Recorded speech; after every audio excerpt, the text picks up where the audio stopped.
이제 교육 속성으로 넘어갈게요. 자, 교육 속성 부분이에요. 사실 일반 속성은 크게 이제 저희가 뭐 업데이트되는 내용도 사실 별로 없는데요. 이 교육 속성은 사실 저희가 현행화를 계속 부탁드리고 있어요. 그래서 교육 속성 같은 경우에 이제 이 학과에 대해서 이 학과 하나를 두고 이 학과에 대한 인풋과 프로세스와 아웃풋이 무엇이냐 이런 것들을 교육 목표, 그 다음에 키워드, 교육 과정, 진로 취업 분야 등을 통해서 알아보고자 하는 거예요. 이 교육 목표를 달성하기 위해서 뭘 가르치고 이 교육 과정을 통해서 어떤 분야의 인력을 배출할 것이고 이 일련의 프로세스가 학과를 만들 때 다 이제 계획되어져 있거든요. 그래서 학교가 이 교육 속성 입력하실 때 자율분류 기술서를 이제 통해서 입력하실 때 되게 내용이 많아서 좀 어려워하시는데 여기 계신 선생님들 어려워하실 필요가 없는 게 내용은 많을지라도 선생님들이 창의적으로 창작을 하시는 게 아니에요. 학과가 만들어질 때 이거는 다 세팅이 되어 있어요. 무조건 있어요. 네, 무조건 있어요. 변경될 수 있겠죠. 근데 없지는 않아요. 그래서 있는 정보를 잘 구분에 맞게 입력해 주시면 된다라고 알고 계시면 될 것 같아요. 그래서 이게 사실 교육 속성 부분이요. 뭐 교육 과정이나 진로 취업 분야, 교육 목표 키워드가 2017년까지는 저희가 알림이에 같이 공개를 했었어요. 학과랑 같이 공개를 했었는데 그때 당시 저희가 공개를 하면서 되게 조금 회의감이 들었던 게 내용이 너무 부실한 학과가 많은 거예요. 어떤 학교는 되게 잘 현행화를 해서 인용을 해놓으시는데 어떤 학과는 2013년에 저희가 이제 여기 시스템을 구축하고 나서 계속 이제 변경 없이 개편 없이 계속 온 학과들은 예전에 있던 교육과정, 예전에 있던 키워드 이런 거를 계속 그냥 변경 없이 놔두셔가지고 저희가 밖으로 내놓기가 좀 부끄러워서 사실 2018년부터 지금까지는 비공개를 해놓고 있어요. 알림이나 이런 데 지금 저희가 보여드리지 않고 있어요. 그런데 지금 이 교육 속성, 특히 교육 과정에 대한 공개 요구가 끊임없이 저희 쪽에 들어오고 있어요. 교육부라든지 뭐 정부 부서나 아니면은 유관기관, 뭐 고용노동부라든지 이런 학생이 취업과 관련된 이런 부처라든지 아니면 요즘에는 일반 일반 기업 있잖아요. 기업에서도 우리가 무슨 대학교 무슨 학과 나온 학생들이 뭘 배우고 왔는지 우리 회사에 왔는지 알고 싶다. 이런 것들을 끊임없이 이제 요청을 해주시고 있어요.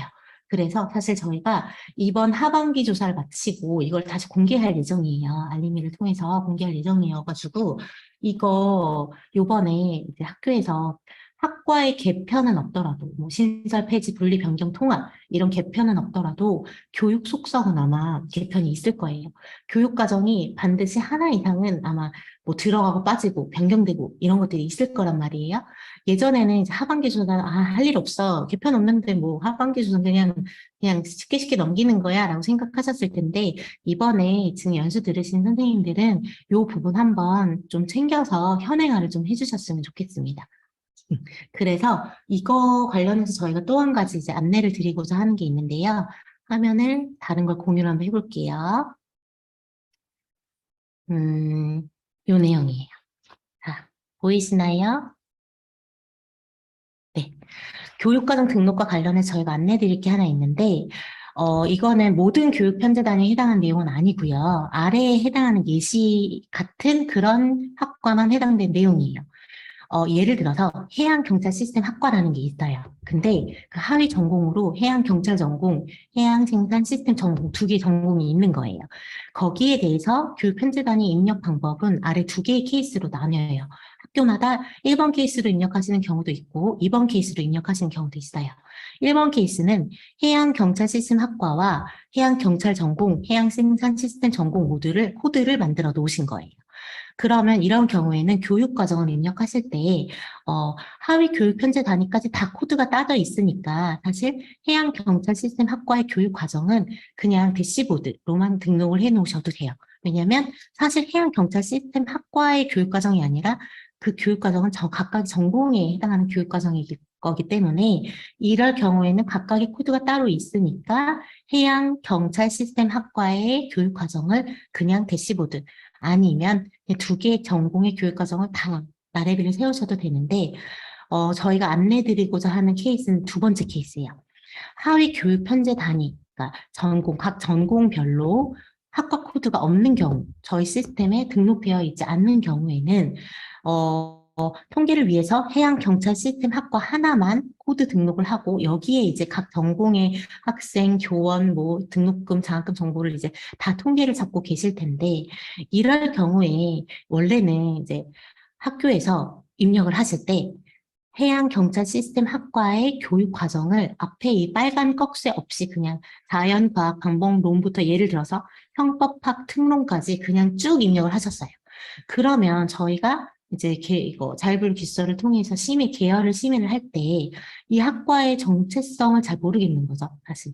그래서 이 자연과학 방법론부터 형법학 특론까지 있는데 이거의 이제 하위 전공이 뭔지는 저희도 모르고 사실 코드가 없으니까 모르고 뭐 명칭으로 사실 유출을 해볼 수밖에 없는 건데 지금 저희가 권고드리는 바는 여기 교육 과정에 앞에 뭐 공통으로 듣는 건 공통, 그 다음에 각각 전공명을 넣어서 이게 어느 전공에 개설된 교육 과정인지를 좀 구분을 해주시면 저희가 이게 이 학과가 이제 하위 교육 편제단을 갖고 있구나 또 알 수 있고 그런데 여기에서 전공별로 어떻게 나눠서 교육 과정이 있고 그러면 사실 이 학과는 계열 분류를 할 때 뭐 예를 들어서 해양경제 시스템학과 뭐 자연과학으로 해서 이제 왔는데 해양학을 더 기준으로 해서 왔는데 여기 교육 과정을 보니까 해양 생산 시스템 전공 쪽에 교육 과정이 더 많아서 이 분류를 이렇게 해서 제출을 했구나. 라고 저희나 심의위원이 볼 때 계열 분류를 하는 되게 상세한 분류 근거가 될 수 있어요. 그래서 앞으로 만약에 지금 이런 케이스 2번과 같은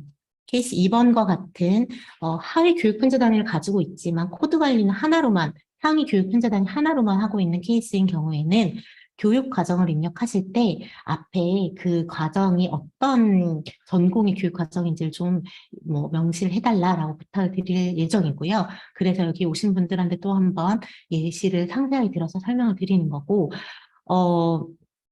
이런 경우에 지금, 네.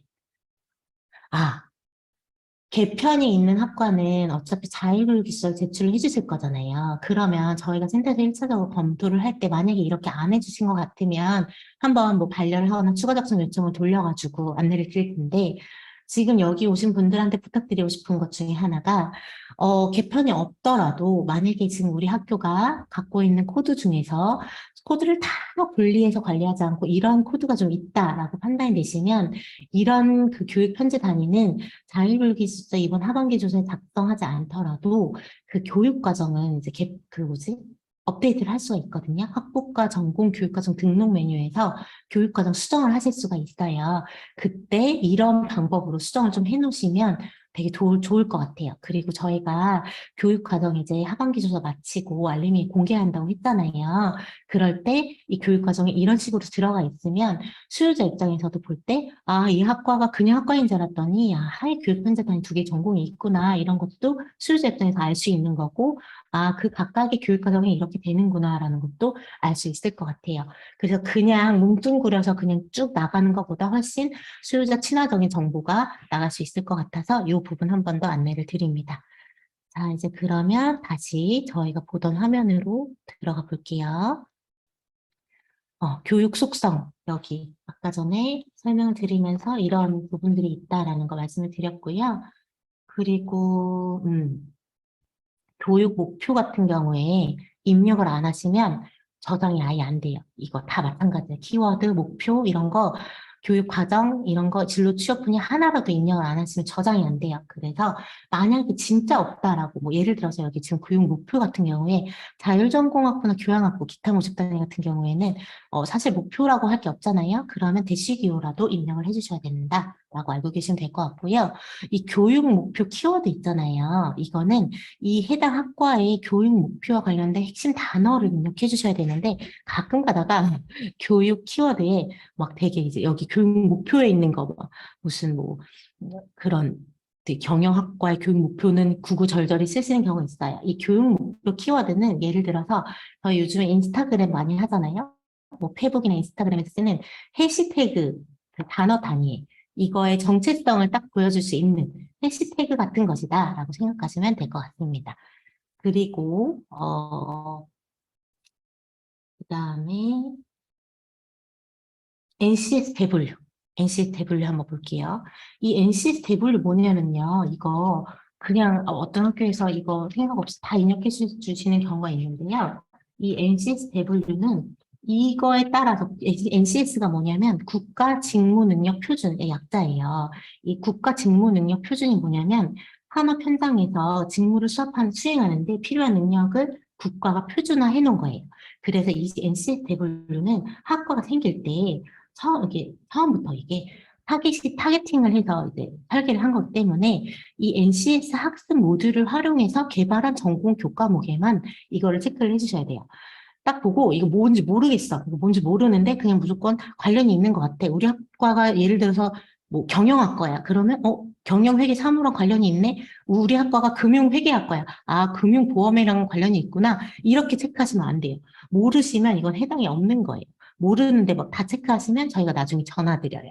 NCSW라는 게 뭐다? 이거는 해당 학과가 이미 처음부터 생길 때부터 이거 모듈을 활용해서 개발한 전공 교과목만 입력하는 거고, 그렇지 않은 경우 입력 대상이 아니다라고 알고 계시면 될 것 같아요. 그 다음에 진로 취업 분야. 이거는 이제 학교가 직접 입력하시는 게 아니라 우리가 풀이 있어요. 그 진로 취업 분야 풀이 있고, 거기 없는 명칭을 입력하실 때는 저희 메뉴에 진로 취업 분야 추가 신청이라고 시스템 메뉴가 따로 있거든요. 거기 신청을 해주시는데, 다 해드리는 건 아니고, 신청해 주시는 명칭이 워크넷이나 커리어넷, 뭐 한국 직업사정 등에서 직업명으로 확인되는 경우만 해당이 돼요. 회사나 기관명, 예를 들어서 삼성전자 이런 거 안 돼요. 현대자동차 이런 거 안 돼요. 뭐 방송국 이런 거 안 되고 이거는 분야를 적어주시는 거라서 직업명 이런 거를 적어주시는 거다라고 말씀을 드릴게요.